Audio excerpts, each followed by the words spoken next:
Shalom, je partageais dans le livre de Psaume 105, versets 1 à 8. Louez l'Éternel, invoquez son nom, faites connaître parmi le peuple ses hauts faits. Chantez, chantez à son honneur, parlez de ses merveilles, glorifiez-vous de son nom, que les cœurs de ceux qui cherchent l'Éternel se réjouissent. Ayez recours à l'Éternel et à son appui, cherchez continuellement sa face, souvenez-vous des prodiges qu'il a fait, de ses miracles et des jugements de sa bouche. Prospérité d'Abraham, son serviteur, enfant de Jacob, ses élus. L'Éternel est notre Dieu, ses jugements s'exercent sur toute la terre. Il s'y rappelle à toujours son alliance, ses promesses pour 1000 générations. Shalom.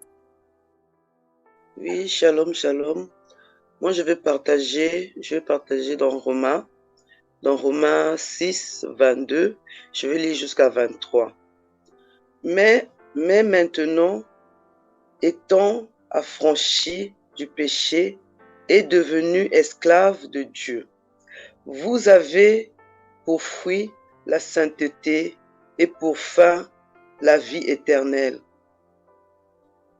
Car le salaire du péché, c'est la mort, mais le don gratuit de Dieu, c'est la vie éternelle en Jésus-Christ, notre Seigneur. C'est pour dire, chaque jour, mes frères et sœurs, chaque jour, c'est un cadeau de Dieu. Tu te réveilles le matin, c'est pas toi, c'est pas ta force. Remercie le Seigneur, encourage le Seigneur. Ah Seigneur, merci. Ouh là là, j'ai pu me réveiller, j'ai bien dormi. Les cauchemars que je faisais, c'est passé. Seigneur, vraiment, je sais que c'est grâce à toi, tu enlèves mes cauchemars, c'est grâce à toi que tu es toujours là. C'est vraiment le cadeau, Seigneur. Oh Seigneur, merci pour le cadeau que tu m'as fait encore, Seigneur. J'étais malade, tu m'as guéri. Vraiment, c'est un merveilleux jour pour moi, Seigneur, que tu es là. On va prendre Jean 17, 3, 4. Normalement, c'est jusqu'à 9, mais moi, je vais lire seulement le 3 et le 4. Mais vous pouvez lire jusqu'à 9. Donc, Jean, voilà. Donc, Jean 17, 3. Je vais lire jusqu'à 4 aussi. Donc, or, la vie éternelle, c'est qu'ils te connaissent, toi le seul vrai Dieu, et celui que tu as envoyé, Jésus-Christ. Je t'ai glorifié sur la terre, j'ai achevé l'œuvre que tu m'as donnée à faire. Voilà.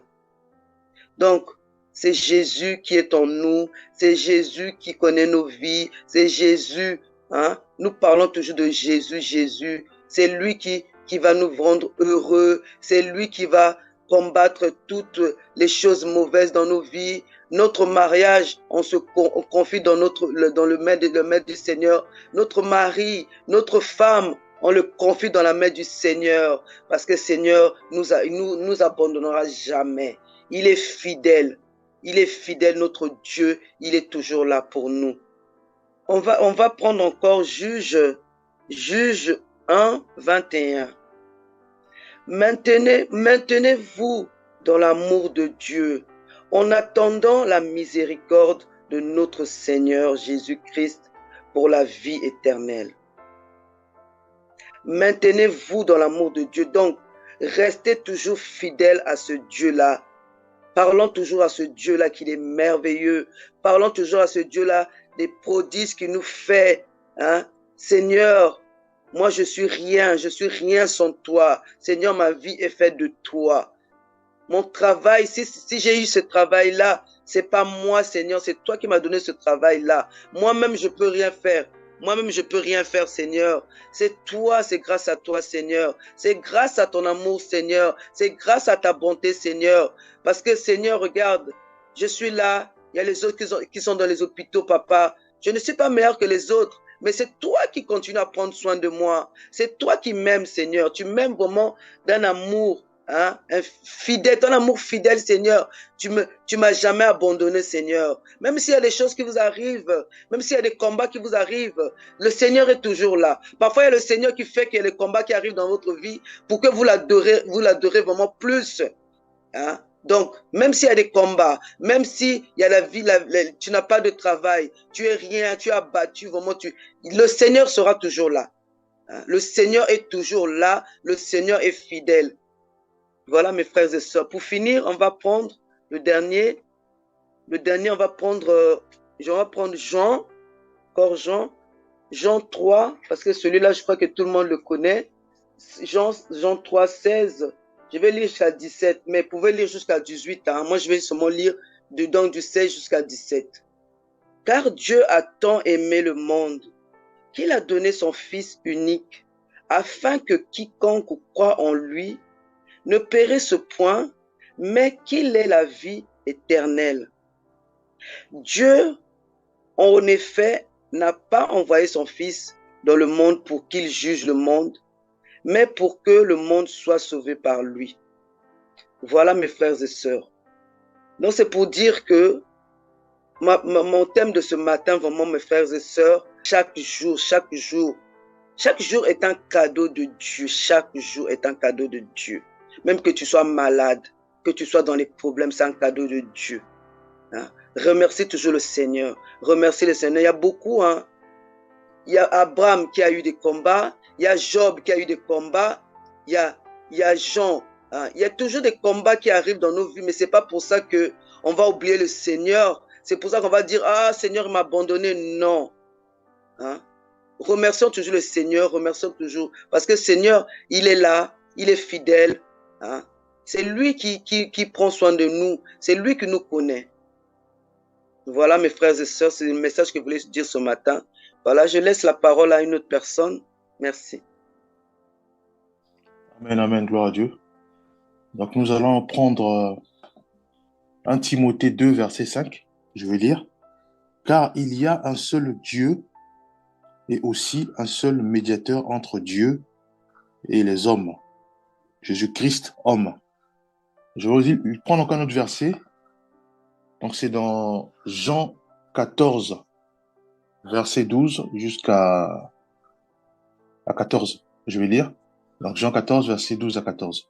En vérité, je vous le dis, celui qui croit en moi fera aussi les œuvres que je fais, et il en fera de plus grandes, parce que je m'en vais au Père. Et tout ce que vous demanderez en mon nom, je le ferai, afin que le Père soit glorifié dans le Fils. Si vous demandez quelque chose en mon nom, je le ferai. Voilà, donc ici, sur ces deux versets, bon, parmi tant d'autres, il y en a plein de versets, où seul Jésus-Christ est le médiateur entre les hommes, les humains, tous les hommes, et le Créateur et Dieu. Donc, ici, Dieu nous fait comprendre ceci. Il n'y a pas, on prie pas, on ne peut pas prier on peut pas prier d'autres personnes. On peut que élever nos prières vers le Père, mais au nom de notre Seigneur Jésus-Christ. Parce qu'en fait, c'est par le sacrifice qu'il a dû faire à la croix pour nous. Donc, nous devons rappeler cela à Christ, au Père, en disant, voilà, nous prions au nom de Jésus-Christ. Parce que lui-même, il nous dira que si vous priez en mon nom, il dit, si vous demandez en mon nom, je le ferai. Voilà, donc Jésus-Christ va le faire. Et il répète en disant aussi, verset 14, si vous demandez quelque chose en mon nom, il insiste en disant, je le ferai. Donc, il n'y a que Christ, Jésus, qui est notre médiateur entre nous les hommes et Dieu. Donc, il n'y en a pas d'autre. De toute façon, on peut beau fouiller. J'ai fouillé, il n'y a rien. Il n'y a pas d'autres personnes où on passe par lui, où il affirme en disant, voilà, passez par moi si vous faites vos prières. Non. Donc, il n'y a que Jésus-Christ, homme. C'est par lui que nous élevons toutes nos prières. Et c'est lui seul qui est le médiateur entre nous et notre Créateur. Voilà, nous. Donc, voilà ce que je tenais aussi à partager sur ce point. Je crois qu'il y a beaucoup à dire, beaucoup à échanger aussi. Je continue encore à creuser dans la Bible. mais j'ai trouvé que ça, en fait. Voilà, je laisse la parole bien, Mathieu. Shalom, shalom. En tout cas, nous avons été merveilleusement bénis. Moi, j'aimerais prendre 1 Samuel chapitre 30. Excusez-moi, 1 Samuel chapitre 30, du verset 1er jusqu'au verset 8. La Bible dit, lorsque David arriva le 3e jour à Tiglag avec ses gens, les Amalécites avaient fait une invasion dans le Midi et à Tiglag. Ils avaient détruit et brûlé Tiglag, après avoir fait prisonnier les femmes et tout ce qui s'y trouvait, petit et grand. Ils n'avaient tué personne, mais ils avaient tout emmené et s'étaient remis en route. David et ses gens arrivèrent à la ville, et voici, elle était brûlée, et leurs femmes, leurs fils et leurs filles étaient emmenés captifs. Alors David et le peuple qui était avec lui élevèrent la voix et pleurèrent, jusqu'à ce qu'ils n'eussent plus la force de pleurer. Les 2 femmes de David avaient été emmenées, Achinoam de Jezreel et Abigail de Carmel, femme de Nabal. David fut dans une grande angoisse, car le peuple parlait de le lapider, parce que tous avaient l'amertume dans l'âme, chacun à cause de ses fils et ses filles. Et David reprit courage en s'appuyant sur l'Éternel son Dieu. Il dit au sacrificateur Abiathar, fils d'Abimelech, apporte-moi donc l'éphod. Abiathar apporta l'éphod à David, et David consulta l'Éternel en disant, poursuivrai-je ces troupes, l'atteindrai-je? L'Éternel lui répondit, poursuis car tu atteindras et tu délivreras. Amen. En fait, le message que le Seigneur me met à cœur ce matin parle de comment reprendre courage au milieu de l'épreuve.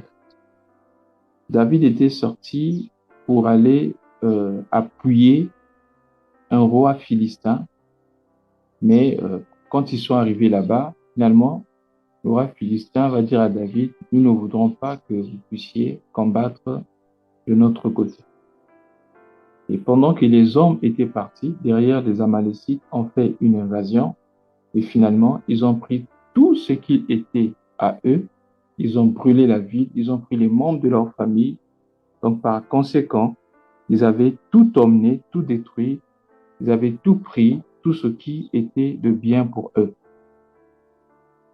Et quand ils sont rentrés, ils vont constater que leurs richesses étaient brûlées et leurs femmes ainsi que leurs fils et filles étaient emmenés captifs. Bien-aimés, ceci peut représenter aussi une situation dans laquelle nous pouvons nous trouver, où dans tous les domaines, nous sentons que l'ennemi a tout détruit. Et même lorsqu'on regarde nos enfants, les enfants étaient emmenés en captivité. Être captif ici, peut-être que l'enfant ne suit pas les voies du Seigneur, l'enfant se livre à la drogue, à la délinquance, ou vous sentez que l'enfant est là, mais c'est comme si son intelligence a été volée. Donc, bref, une situation dans laquelle où l'ennemi a volé soit nos femmes, soit bien-aimés nos enfants, et a détruit bien-aimés nos biens. Et la Bible dit que tous avaient l'amertume dans l'âme à cause de son fils, de sa femme et de sa fille. C'est tout à fait normal que les gens puissent pleurer. Et la Bible dit qu'ils ont pleuré jusqu'à ne plus avoir la force de pleurer. S'ils avaient encore la force de pleurer, ils pouvaient continuer à pleurer.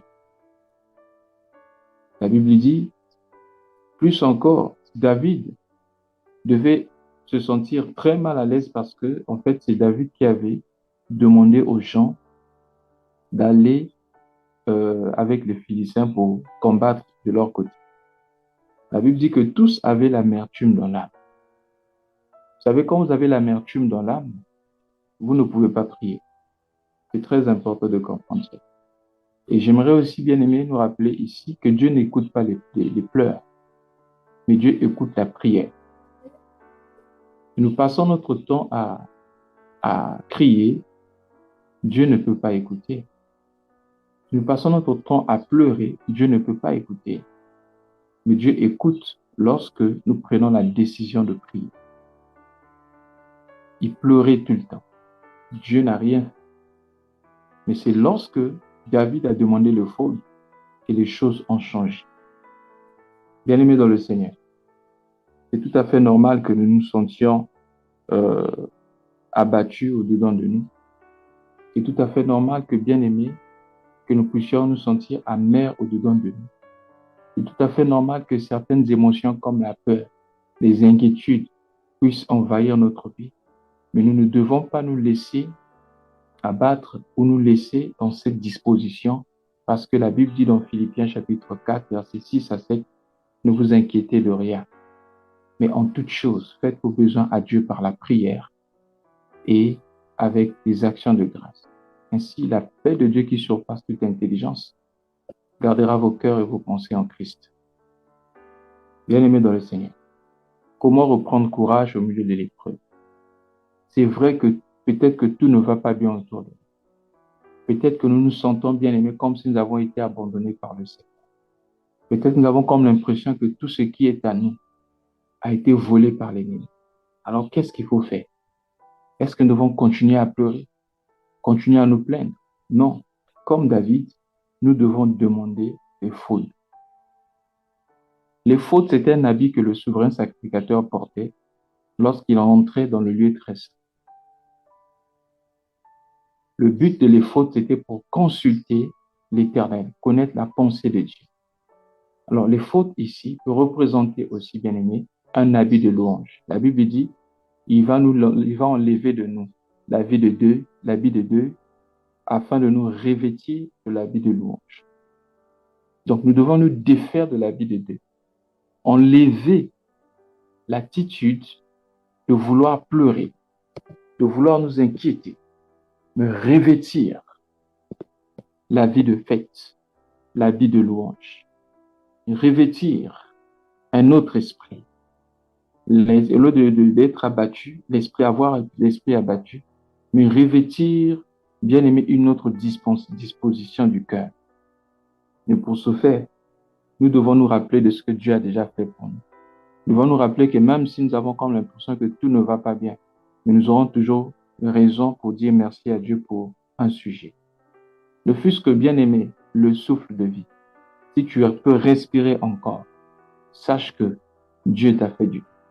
Dis merci à Dieu pour ce que tu n'as pas, pour ce qui va déjà. Dis merci au moins pour ces choses.